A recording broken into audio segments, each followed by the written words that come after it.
Hey everyone, ready for a deep dive into a period that I bet most folks haven't really thought much about? I'm ready. Always up for a history adventure. Okay, so picture this. It's 1861, right after the Confederates attack Fort Sumter, and everyone's kind of freaking out. Oh, yeah, that was a tense time. The whole country was on edge, wondering what would happen next. Exactly. And for the next 12 days, things are crazy. We're using an episode of the American History Hit podcast and Tony Silver's book, 12 Days, to explore this period, because it shows just how close the Union came to falling apart right at the start. I see where you're going with this. Most people think of the Civil War as these big, epic battles. But these 12 days were like this hidden pressure cooker. Totally. And what's wild is that Washington, D.C., the capital we know today is this symbol of power, was super vulnerable back then. Oh, absolutely. It was basically a construction site, all muddy fields, and an unfinished Capitol building. Plus, after the news of Fort Sumter, there's this feeling of dread hanging over everything. It's like finding out the castle you thought was super secure is actually made of cardboard, right? Exactly. And remember, Washington was surrounded by states that were leaning towards the Confederacy. It was a Southern sympathizing city deep in what was becoming enemy territory with almost no defenses.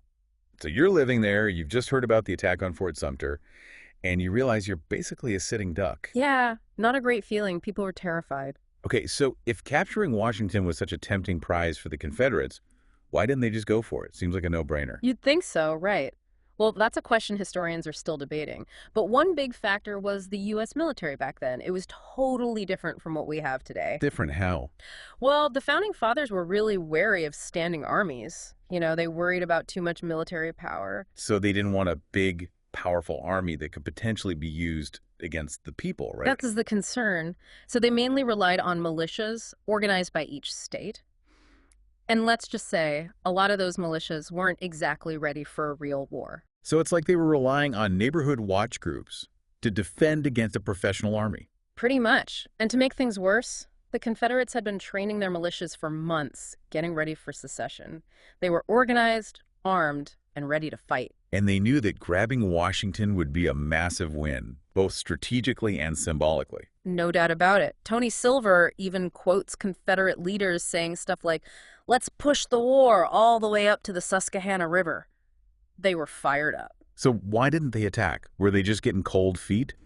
Not really. Silver thinks their focus was on getting Maryland to secede. See, Maryland was super strategic. It surrounded Washington on three sides, and controlling it would have cut the capital off from the rest of the Union. Yeah, I see. So taking Maryland would have made taking Washington a slam dunk. Plus, it might have even gotten them recognition from Great Britain. Exactly. It was like a chess game. But while the Confederates were making their moves, Lincoln wasn't sitting around twiddling his thumbs.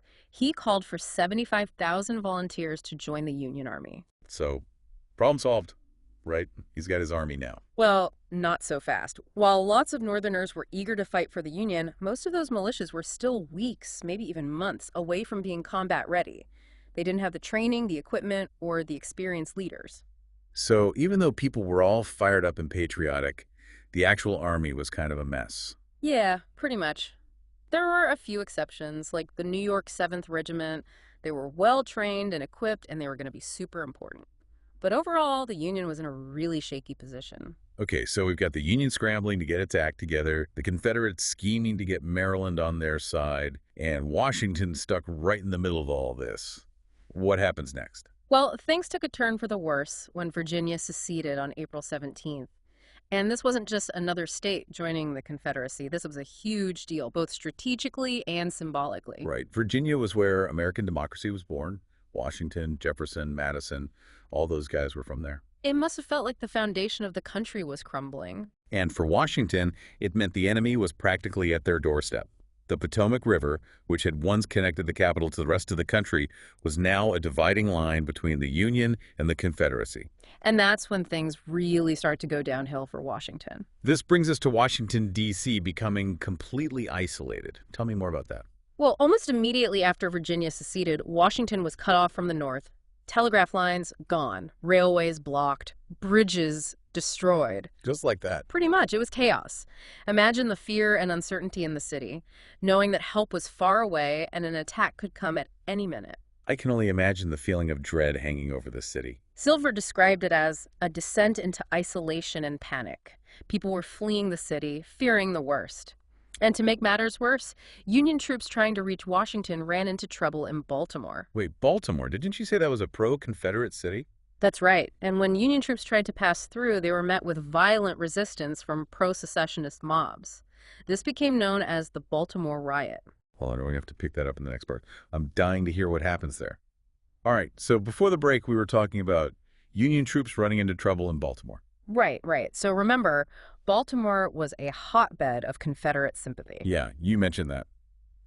So as these Union soldiers are passing through the city by train, these pro-secessionist mobs attack them, throwing stones, bricks, even firing shots. Whoa, hold on. They're actually firing on Union troops. Yep. The soldiers fight back, of course, but they're totally outnumbered and caught off guard. It sounds terrifying, like a scene from a war zone. It absolutely was. There are casualties on both sides, and the fighting escalated quickly. It just shows you how deeply divided the nation was, even in a Union state. Yeah, that's crazy. So, with all this going on, how do any Union troops even make it to Washington? Well, there were a few units that managed to get through, but their journeys were pretty harrowing. They had to deal with sabotaged rail lines, hostile crowds, rumors of Confederate ambushes. It was a constant struggle. So they're basically running a gauntlet just to reach the capital. Exactly. And one of the most incredible stories from this period is the journey of the New York 7th Regiment. Okay, tell me more about them. Who were these guys? Well, they were a well-trained and well-equipped militia unit from New York City. And when Lincoln called for volunteers, they were among the first to respond. So they were like the elite troops of their time. Pretty much. And their journey to Washington was a real testament to their dedication. What made their journey so tough? Well, imagine you're one of these soldiers, right?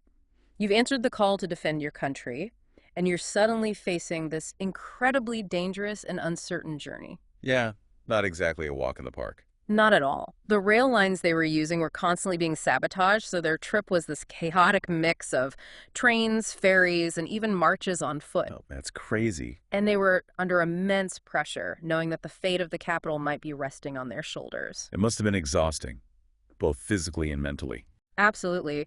Silver talks about how they even had to repair a damaged rail line themselves at one point, actually laying down track as they went. No way. That's some serious dedication. Yeah, it really shows their commitment. All the while, they're dealing with hostile crowds, rumors of Confederate ambushes, that constant fear of being trapped. So not only are they physically exhausted, they're constantly on edge, wondering if they're going to be attacked. Exactly. It was a grueling experience, but their determination never wavered. They knew what was at stake. So it wasn't just about reaching Washington. It was about saving the Union, the idea of a united America. That's exactly it. And they weren't the only ones facing danger. Remember we were talking about the Baltimore riot? Yeah, that was intense. What happened there? Well, as I mentioned, Baltimore had a lot of Confederate sympathizers. Right. And when those Union troops were trying to get to the capital by train, they had to pass right through Baltimore. And that's when things got ugly. So those pro-secessionist mobs we talked about before, they actually attacked the Union soldiers. They did, throwing rocks, bricks, anything they could get their hands on. The fighting spilled out into the streets, and there were casualties on both sides. Wow, that's insane. How did any of those soldiers even survive that? Well, they were well-trained and equipped, but it was also a lot of luck and quick thinking. Their route to Washington kept changing as they tried to avoid ambushes and find ways around the obstacles. Sounds like a scene straight out of a movie, battling their way through hostile territory. It really was a dramatic journey. But despite all of that, they actually managed to get through.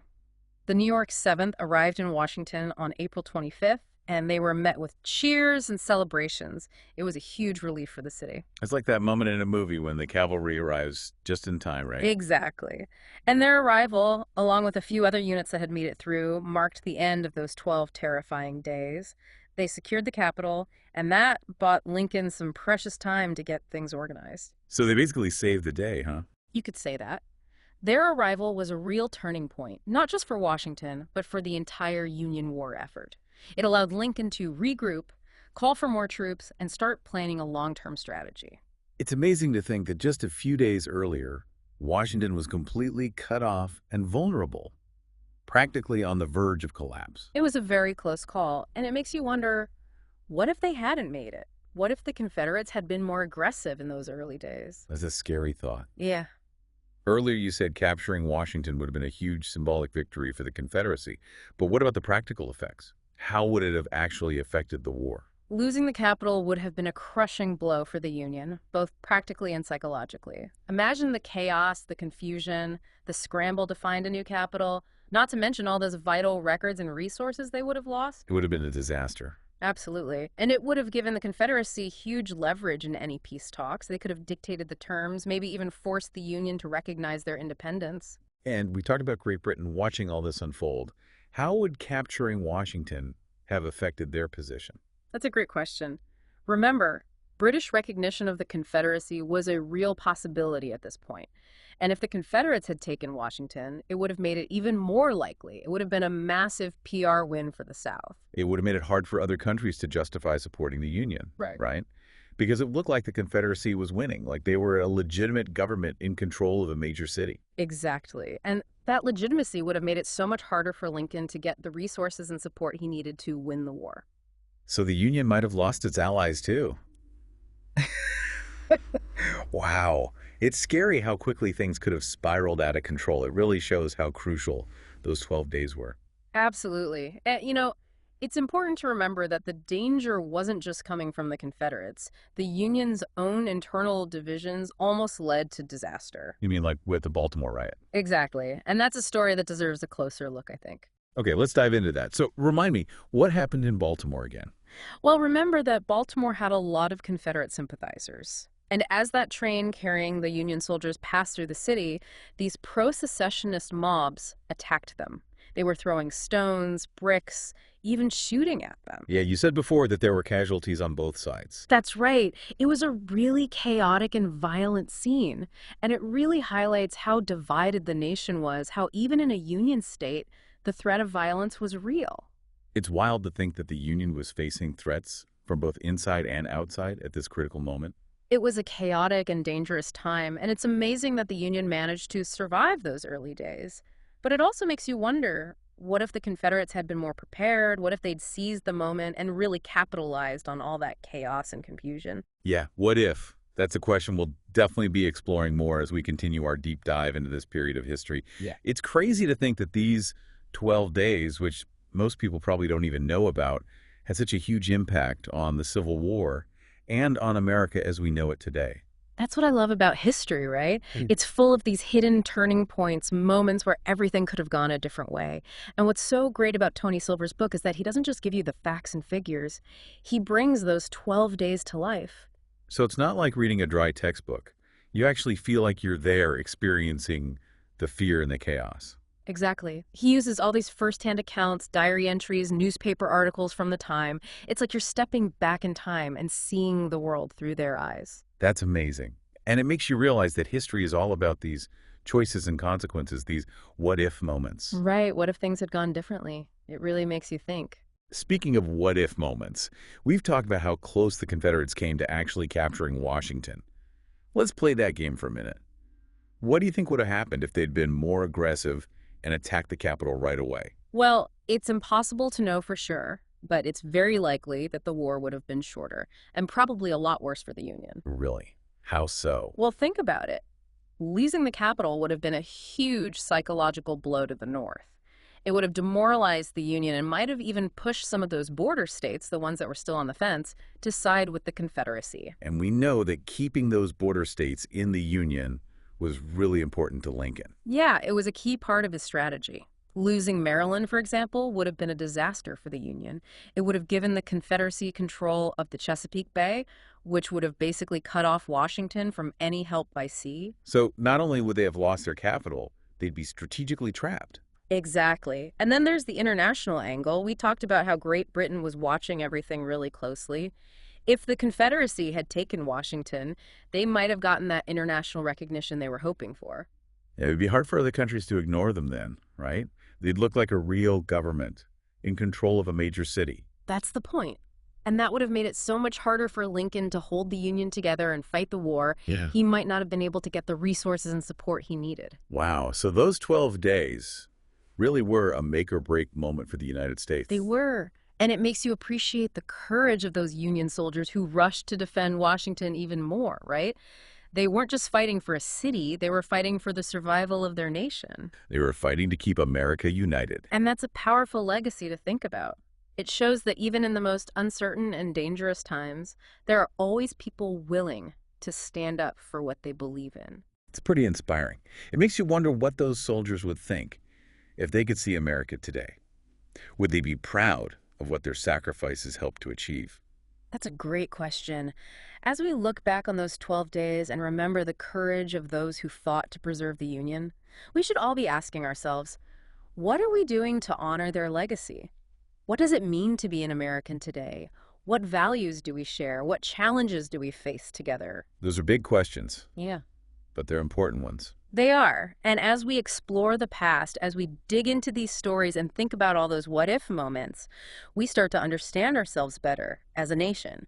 We see where we've been and maybe even get a glimpse of where we're going. It's like these journeys into the past can help us understand the present and maybe even the future. So, to wrap things up, I want to leave you with something to think about. We know how important those 12 days were in the Civil War, but what if things had gone differently? What if the Confederates had focused on a different state, like Kentucky, instead of Maryland? How do you think that would have changed the course of the war? How would it have changed America?